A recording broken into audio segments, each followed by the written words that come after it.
आणि आता बातमी आहे अजित दादांनी संजय गायकवाडांना दिलेल्या कानपिचक्यांची।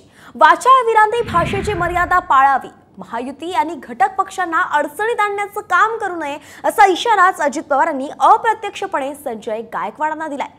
अलीकडेच राहुल गांधींनी विदेशात आरक्षणाविषयी भाष्य केलं होतं। त्यावर बोलताना राहुल गांधींची जीप छाटणाऱ्याला 11 लाख बक्षीस देणार असं वादग्रस्त वक्तव्यच गायकवाडांनी केलं होतं। आणि याबाबत आता दादांनी गायकवाडांना चांगल्याच कानपिचक्या दिल्यात।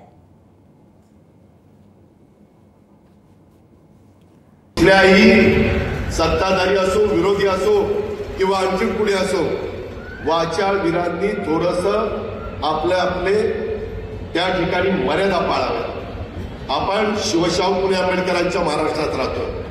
कुठेही वेडेवाकडे विधान करून मुख्यमंत्र्यांना, महायुतीच्या सरकारला, घटक पक्षांना अडचणीत आणू नये।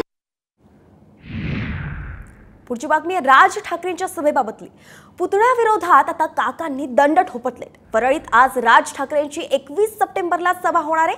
आदित्य ठाकरेंच्या मतदारसंघात राज ठाकरे आता उमेदवार देणार आहेत आणि यासाठीच संदीप देशपांडेंकडून जोरदार तयारी सुरू करण्यात आली आहे। राज्याच्या राजकारणात पुन्हा एकदा काका पुतळ्या यांचा संघर्ष आपल्याला पाहायला मिळणार आहे। आदित्य ठाकरेंच्या वरळी मतदारसंघातच राज ठाकरेंची 21 सप्टेंबरला सभा होणार आहे आणि या सभेत ते राज ठाकरेंच्या विरोधात उमेदवार देणार असल्याची शक्यता वर्तवली जाते आहे।